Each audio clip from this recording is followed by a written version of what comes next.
everyone, welcome back to Rolling Solo. My name is Adam Smith. Today we're going to be unboxing Fallout. That's right, Fallout, the board game, not the video game that we're all likely used to. If you've never heard of Fallout before, there are computer games backed from Fallout 1 and Fallout 2, and they go into then across multiple platforms in Fallout 3. They go into New Vegas, Fallout New Vegas, and then into Fallout 4, which was the most recent entry into the kind of the video game space. One of which I've been following since the beginning. I love Fallout, so there's definitely some bias here, but I had to get this game, get my hands on this game because of my love for it. So there is a little bit of bias there, so do take that with a grain of salt, but I do really like the theme as well as the IP itself. So that's one of the reasons why I'm excited for this. So really what I'm going to try to do in this showcase for Fallout, starting with this video and an unboxing, is go through then the solo setup afterwards in another video, then the rules overview, and then we'll jump into the playthrough, and I'll try to make, or at least show you how this game plays and see whether or not it's something you want to add to your collection. Now, as you'll notice straight down here, it might be hard to see, but I'll read it out to you. It says a post-nuclear board game for 1 to 4 players. So that's really another driving factor for me. Not only is it solo, because that's the major drive for me, but it can play up to 4 players, so I can actually pull this out on a Monday night with my friends, and I can actually introduce them to a video game, but in board game format, and see whether it kind of strikes a chord with some of the ones who don't typically play board games all that often. So I might be able to pull in a couple more friends that wouldn't normally come out to those nights and kind of get them into board games in general, so that's really exciting. The game's designed by Andrew Fisher and Nathan Hajak, if I'm pronouncing his last name correctly. Of course, Bethesda's behind Fallout, and then Fantasy Flight Games is the one who's created this particular board game. So I'm really excited to unbox this, so let's get right into it. So of course, typical Fallout kind of artwork, and I'll show you the sides there. Very, very cool. They actually have different artwork across the sides from the different Fallout games. That right there coming from Fallout 4 specifically. So there's some more artwork on that side, and there you go, same on that top. Or on that side, I should say. We'll flip it over to the back, and I'll show you really quickly what's on the back side of this thing. So let's zoom in a little bit so you can see a little more of the detail. There we go. And of course, we'll zoom out once we actually start doing the unboxing. So of course, you got yourself, a picture up here, and dog meat's up there, up in the top right-hand corner. At least it likely is dog meat. So it says, "Welcome home. The wasteland is a dangerous place. Resources are scarce, ulterior motives abound, and deadly enemies greet you at every turn. In Fallout the board game, your actions can have dire consequences. Completing quests changes the course of your adventure, and the choices you make during chance encounters can change what the populace thinks of you. Should you assist the railroad or help the Institute? Will the Brotherhood of Steel prevail over the Enclave? Can you discover the secret of Vault 84? Grab your friends, get special, and win influence over Wasteland with Fallout the board game." Alright, so over here you'll see it includes 5 plastic figures in the base game. It's going to come with, it looks like here, a Ghoul, a Wasteland scavenger of some type. You got yourself kind of a gigantic mutant, kind of a Vault Tech individual would be my guess for this guy here, and then kind of your power armor suit there as well. So there's kind of a mix of a bunch of different characters, so when you're starting to play the game, if you're playing solo, you have your choice of all 5. If you're playing with 4 people, well, you're going to probably fight over a couple of these options. This is kind of an idea as to what the board will look like. So you're going to have a lot of areas that are in green here that are kind of unrevealed but randomized, so you won't know what they are until you reveal them. Of course, your actual player board here is going to have a little bit of resemblance to a lot of the Fallout video game activity, and you'll kind of see how that's played out in this board game as we go through the unboxing, because a lot of this stuff you're going to go, wow, that's straight from the video game itself. And I think they did a pretty good job from what I've seen, at least so far, with the outset of the box anyway, and giving it that Fallout vibe. So I think they've used the IP well. The question will be, is the game good? And I hope it is. So let's go ahead and tear into this thing and see what we've got inside. So I'm just going to cut this box right here. And we're going to take a quick look inside. I shouldn't say we're going to take a quick look. We're going to take a nice long look at Fallout the board game and see what actually comes in this thing. There's just been so many releases recently, especially with the Fantasy Flight camp, and so many of them have been ones that have just, especially being the Star Wars Imperial Assault being one of them, Legacy of Dragonhold, and Fallout now. There's just been a bunch that I've been waiting for, and they all happen to kind of come out around the same time, which is just ridiculous. Usually they're spaced out a little bit better. but I guess it makes for a really exciting Christmas. So we're going to take this top of the box off, and we're greeted right away with the rules reference. So again, in typical Fantasy Flight flair, they've got the rules reference book in a separate book from the Learn to Play book. So again, the artwork across them is very reminiscent of the Fallout video game, and they pull artwork straight from that game. So we'll do a quick look at this, although this is going to be not so exciting because, like Fantasy Flight, what they do with this is a really handy rules reference guide for those intricate rules that you need a little bit more detail on. So this is going to be full of a lot of text, but all in alphabetical order of all the different things. So if you're particularly looking at an asset card, you've got information there, card library, that kind of thing across the board. So really, once you get kind of lost in the rules, at least going through the Learn to Play, this is where you're going to want to come to kind of look up specific words and find out some other things about the game. Now right here it's showing the quick reference, so it's showing the influence to win the game, so how much influence that you actually need to have. So one player, it's saying you need to have 11 influence, and it gives you different values. Shows the round there, shows you the actions you can potentially take. It's also got your fighting kind of sitting there and showing you how an actual fight would be resolved. You've got icons, a nice quick reference for icons. So really this back of this rulebook's really handy to maybe just lay out on the table, even if you're not going to take a look through the book, and I think that's great. Makes it really easy. So we'll be looking at that for sure during the rules overview as well as during the playthrough. So I'm moving that off to the side for now. The next book up is the Learn to Play book. So Learn to Play book is going to be exactly what it says, a Learn to Play book. So this is going to take you through, beginning to end, how to get this thing going. So the introduction to Fallout, you can see right there. It's even got the Vault Tech, and there's the special. So if you're not familiar with this, you've kind of got the S standing for strength, P is perception, E is endurance, C is charisma, I is intelligence, A is ability, and L is luck. And you can see all that artwork pulled straight from the game.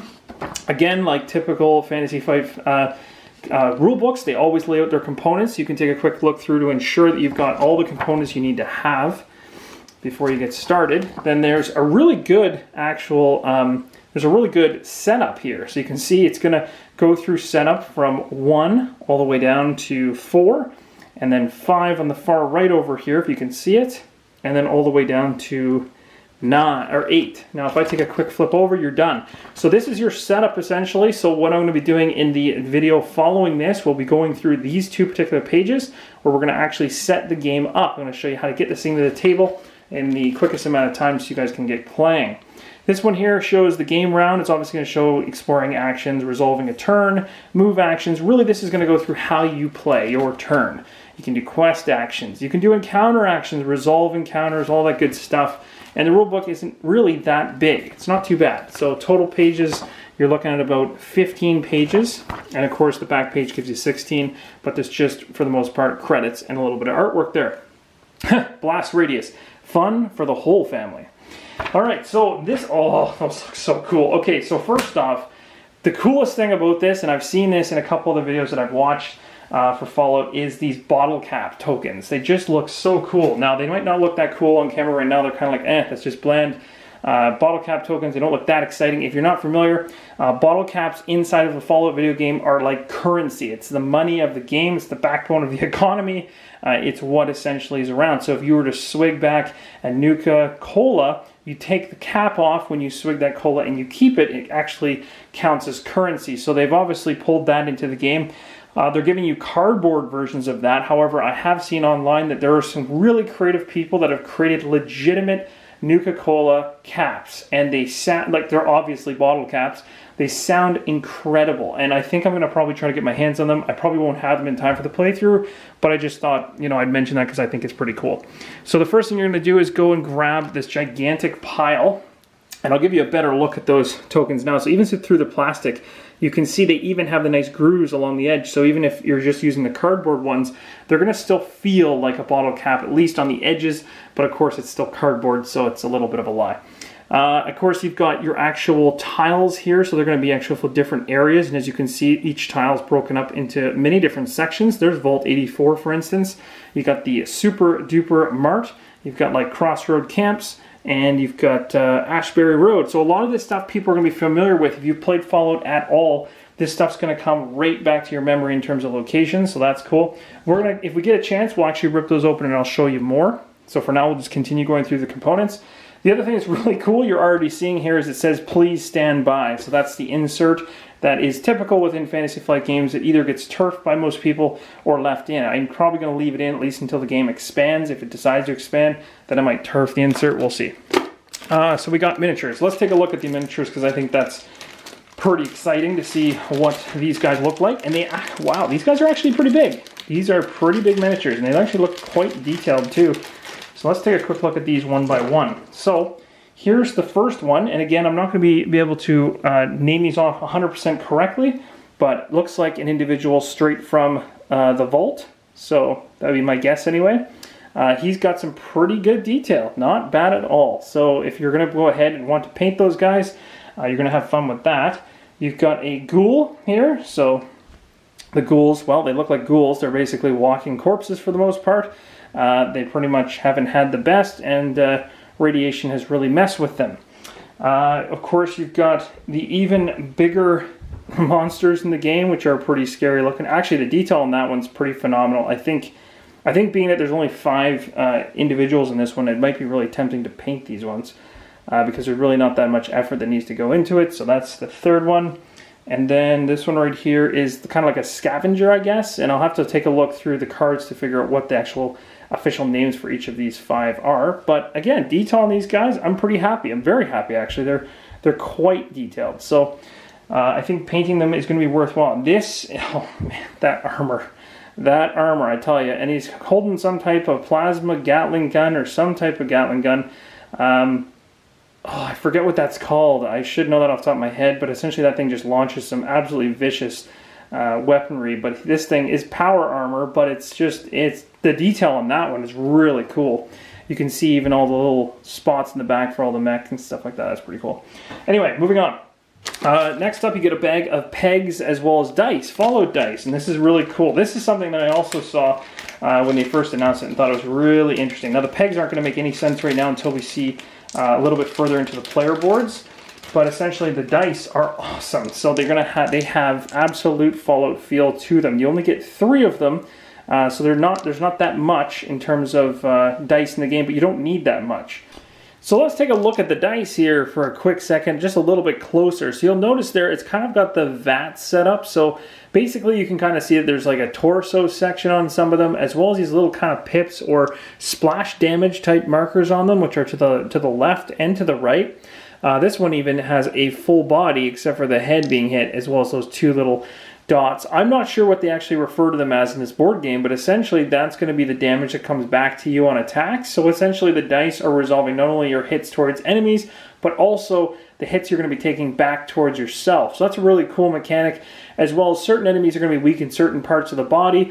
And this is all based on that VATS system from Fallout the video game, which is the Vault-Tec Assisted Targeting System, for those of you who don't know that. But basically, rolling these dice, they're really cool, though. They're nice and green, neon, and they do stand out quite good. And it is kind of satisfying to sit there and say, all right, I got like 2 torso hits and a wonderful headshot. So things like that, very rare. And just so you can tell on the dice here, a headshot is actually the rarest possibility in terms of the die.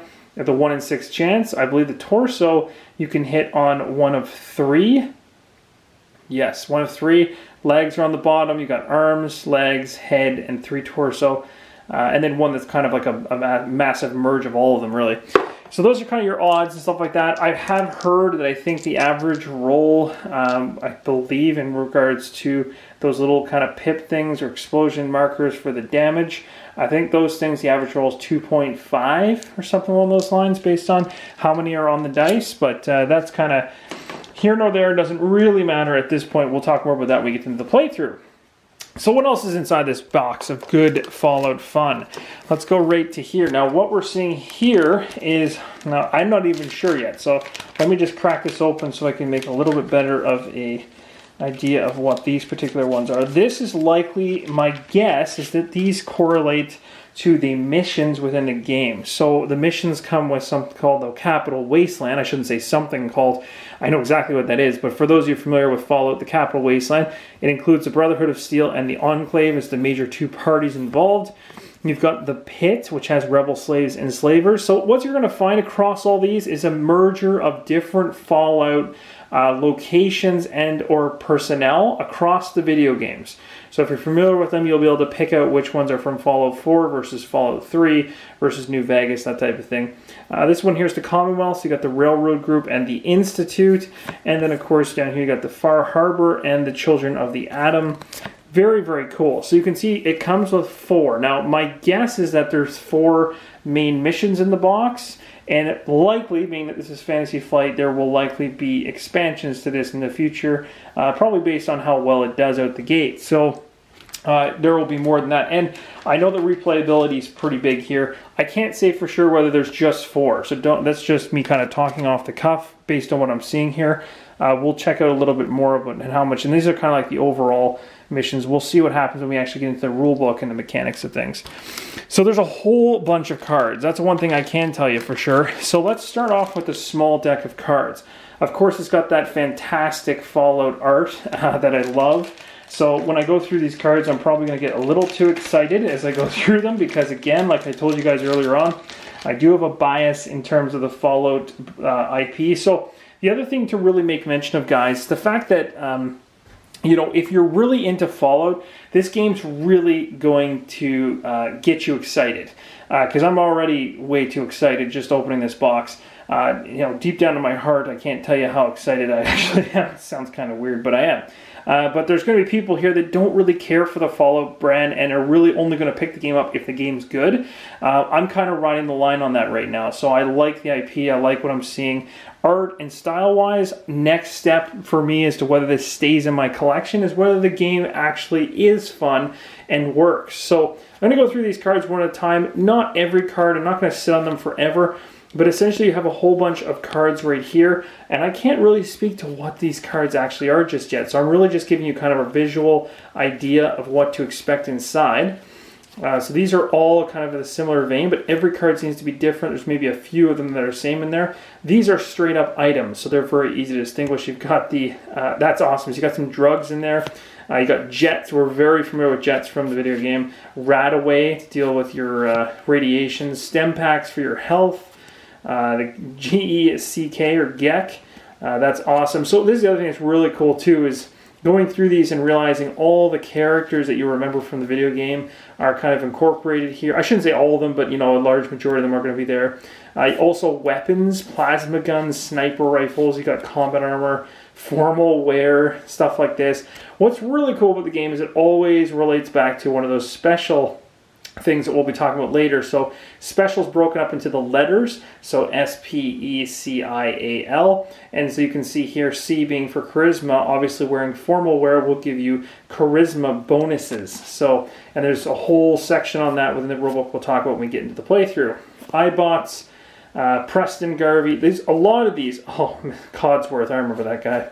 Hancock, this is really cool. So, and of course some junk, because there's always junk in Fallout. There's water. Oh, that's awesome. They even have the magazines that you can collect and pick up with likely different abilities. So more of the drugs, the mentats. The mentats. That's actually really cool. Buff out, daily tripper. Oh, this is so cool. Psycho, fistful of caps. Everyone loves a fistful of caps. Pipe wrenches, combat knives, pipe rifles, lasers. Oh, armor. There's some serious armor for you. So the T60E power armor, the T60. So that's again going back to the mini I talked about earlier, the power armor. T60 variants here. Miniguns, alien blasters, all kinds of goodies. The Pip-Boy itself, Mysterious Stranger. Dogmeat, there he is, our favorite companion. Probably the #1 most favorite companion in all of the Fallout games is Dogmeat, even though he only showed up, well, I shouldn't say he only showed up, but he definitely played a large role in Fallout 4 for sure. These ones right here are your perk cards, from what I understand. So essentially in a certain condition or a certain situation where you're picking up, when you level up, you pick 2 letters from a pile of tokens. And if you get ones that you already have, you get to pick a perk instead. Perks have really cool benefits and bonuses that you can use as kind of one-off. So you use them and lose them, but they're absolutely awesome. So they're kind of like something that's really going to enhance essentially what you're doing. Like this one here is Night Person. Discard to place your figure any space on the map. Then you may perform a fight, quest, or encounter. So some of them are just super powerful. They'll get you moving, that kind of thing. So I'm not going to show you every single one, but there's a whole bunch of them here. Gun, Nuts, Sneak, and a lot of them are very familiar to those of us who enjoy and have played the video game. So that's really cool. So pretty excited about that. So we'll put those cards off to the side for a second, and now we'll take a look at the bigger pile of cards. So this pile of cards is likely going to be more focused on the missions, the encounters, the quests, that type of thing. Not going to mix these up just yet until I get a better understanding of which piles should be where. It looks like there's 2 bags of them, so there's one here and there's one here. So we'll go through these relatively quickly. Now, the thing with this one, sorry about knocking the camera there, one thing to mention is that there's not much in terms of me showing you a lot of these cards up close. I don't want to ruin the story for you. So essentially, really, all these are going to be is just a massive numeric book of different scenarios as well as end results and all this kind of stuff. So you're going to read a particular encounter very similar to what you'd be used to in some other games. Maybe, you know, Eldritch Horror, for example, you read a situation, you try to make a check. But in this situation, you actually get choices, multiple choices to make. So I'm not going to show you any of these because I really don't want to spoil it. And the only ones I'm going to spoil or choose to spoil will be done during the playthrough.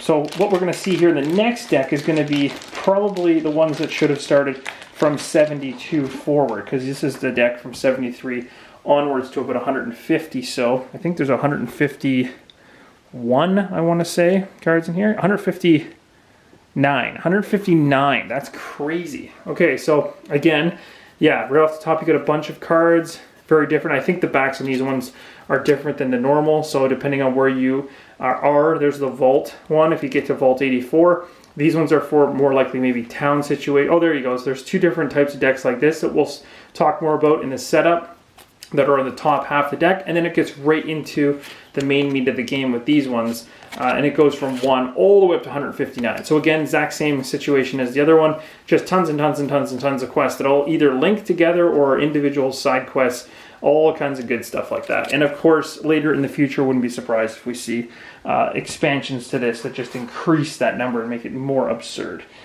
Okay, so I'm going to put these decks off to the side for now as well, because probably won't focus on those too much more. I'm going to take a quick look to see if there's anything else that's hiding here. Normally, nope, there's nothing else. So actually, we've reached the bottom. So at this point now, I'm not going to end the unboxing just yet, because as I promised, I really wanted to show you guys the tiles and all the different tiles that come in the game.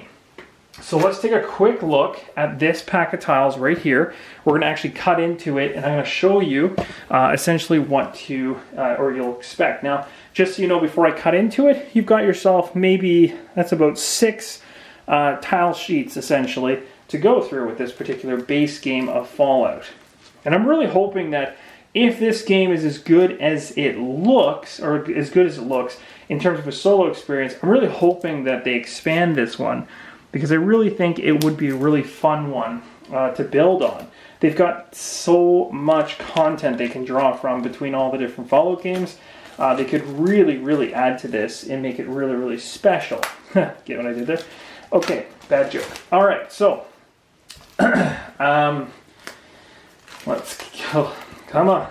I'm trying to get these things. It never seems to come off correctly. All right, here we go. So we got them all off. I'm going to keep them to the side here, and we'll look at them one at a time. So here's the first one. We already talked about this at the very beginning of the unboxing, but now everything's off. So we got Ashbury Road. I can give you a better close-up of the tile now so you can see the detail. So you can see the different buildings and how they're sectioned off. So you can kind of picture yourself, your figure being in those locations. There seems to be one major location per tile, and of course you've got this wonderful Nuka-Cola tokens as well, which are also absolutely awesome. On the back of this, oh, and I should mention this before I go ahead, you can see up in the top corners you've got the letters. These letters are going to be punched out, and they again spell out special, and they're going to be things that you're going to be gaining throughout the game. If I flip this over on the opposite side, you've got numbers. So on the back of the caps actually have numbers underneath them, likely to obviously denote how much value they are. But everyone typically knows, based on the Fallout situation, that the red ones are always 1s, and the blue ones are always 5s.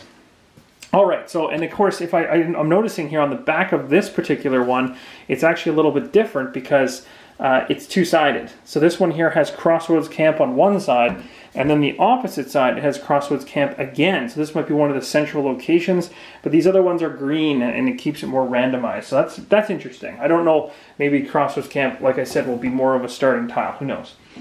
Moving on to the next one. So, all kinds of letters there. So there's a whole bunch more to create that pile. We've got ourselves Pendleton Estate. That's pretty awesome. This is just kind of an open area with looks like a kind of a radio tower or water tower, something along those lines. Some power tower standing up. Some of them aren't doing so well and have fallen over. The Red Rocket Station, we're very familiar with that one. That's pretty cool. It's even got the red rocket right on top. That's awesome. And again, Raider Camp here. I shouldn't say again. That's something we haven't seen yet. The Hoffman Farm right here. That's cool. And we'll flip it over to the other side. I've already punched out a tile accidentally. It really wants to come out of the pocket. But it's not. There's not too much difference. The really major difference you're seeing here is this one.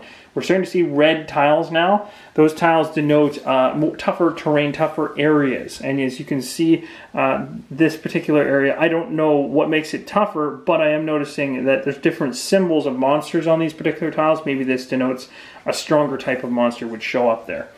So there is differences in the tiles, some of them being green, some of them being red. That's kind of how you denote things. And typically when you build out the map, there'll be half and half of each in most cases.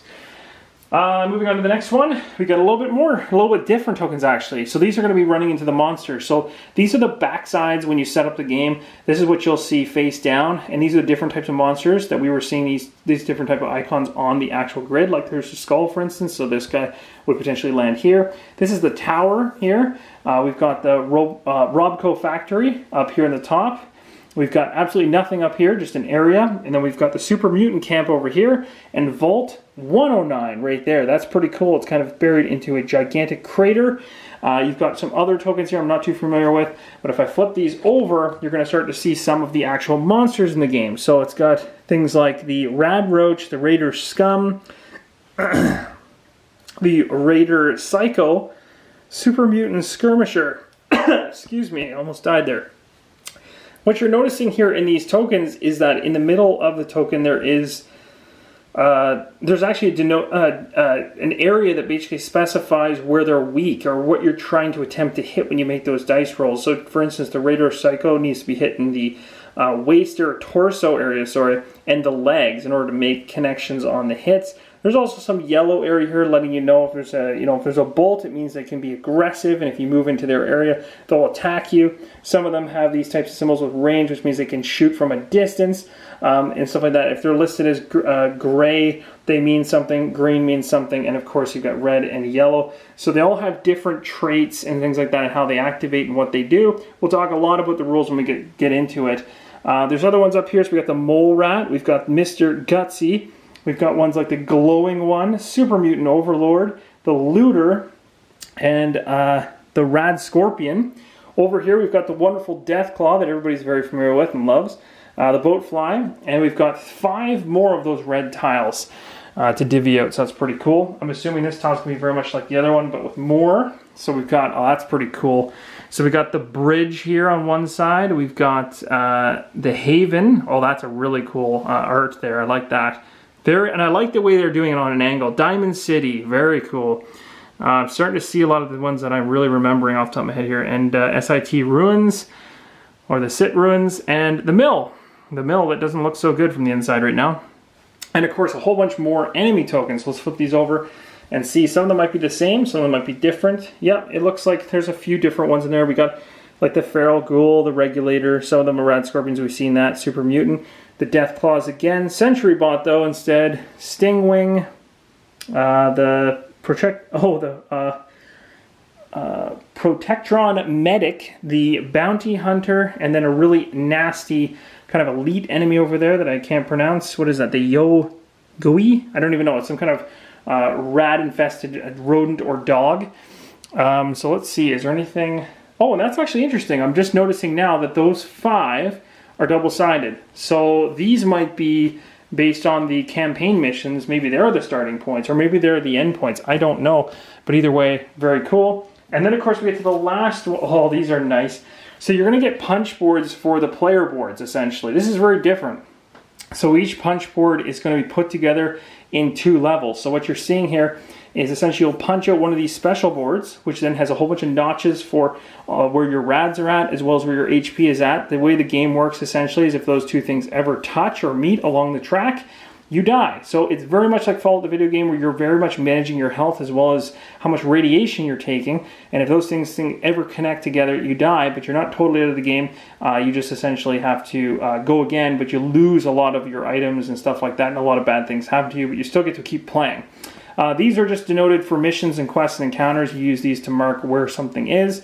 What you're going to do when you knock out this particular grid here is you're going to grab one of these, punch it out, and you're going to lay it on top, and then you're going to use some black kind of clipped plastic, and you're going to kind of click it into place. It's going to create kind of a 2-level tiered system where essentially these all punch out and are totally empty. When this sits on top of this, you then can see the SPECIAL all through it.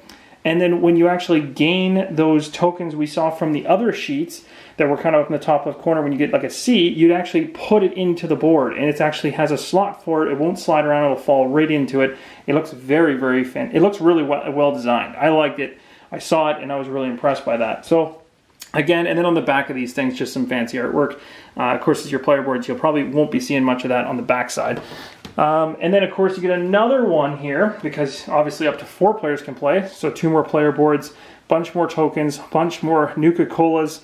You get the railroad in downtown Boston. You get some more enemies here, proof of purchase, couple trackers for your particular scenario, and the objectives and how they're going to move. And then on the other side of this, you have a mall and a bunch more enemies. So Mr. Gutsy, Stingwing, and a Raider Scum. All right. So that essentially covers the entire unboxing of Fallout the board game. Now, I am really, really excited. I have already said this too many times. I'm really excited to get into this one. I'm going to be jumping into this one really quickly. So you're not going to have to wait long between the unboxing and then getting into the solo setup. So when you start to see this live and go up, let me know if you're as excited about seeing this play through as I am in doing it, because this is one of my favorite video games. So if you do and are excited, give me a thumbs up. Share this with your friends, let them know, or share this with others, really. Let them know that we're going to go ahead with this playthrough, get them to join in on it. And I'd also like to take your feedback when we go through in the comments as to what we do next when we go through the playthrough. So I'm really excited to play this along with you guys. And hopefully you guys can help me through it as well in terms of making good decisions and stuff like that. I've really got my head quite wrapped around the rules now and stuff like this. And I've just unboxed it and cannot wait to get this thing to the table. So the next video you're going to see is the solo setup. So join me for that in the coming days. We're going to get this thing to the table. Then we're going to do a little bit of a rules overview, and that may or may not be mixed in with the playthrough. And then we'll get moving. So, hope you guys enjoyed this unboxing of Fallout the board game. Thank you so much for your support. If this is your first time on the channel, please subscribe. Join the community. It's amazing. Solo gamers are an absolutely incredible group of people, and we'd really love for you to join us on the ride that is solo gaming. And to be totally honest, the amount of incredible games coming out and the pace at which they're coming out is almost daunting now. So it's becoming an issue with me even trying to determine which games to play next. But I'm doing my best to pick the winners, to pick the ones that I think are going to stand out above the rest, because there's a lot coming out and I don't necessarily just want to review and play, or not review, but play everything. So hopefully I'm giving you guys the best information possible on the games that you guys are probably the most interested in order to make informed decisions on whether to put your money against these games. So again, hope you guys enjoy. Thanks for watching, and I'll see you in the next episode. Keep on rolling solo.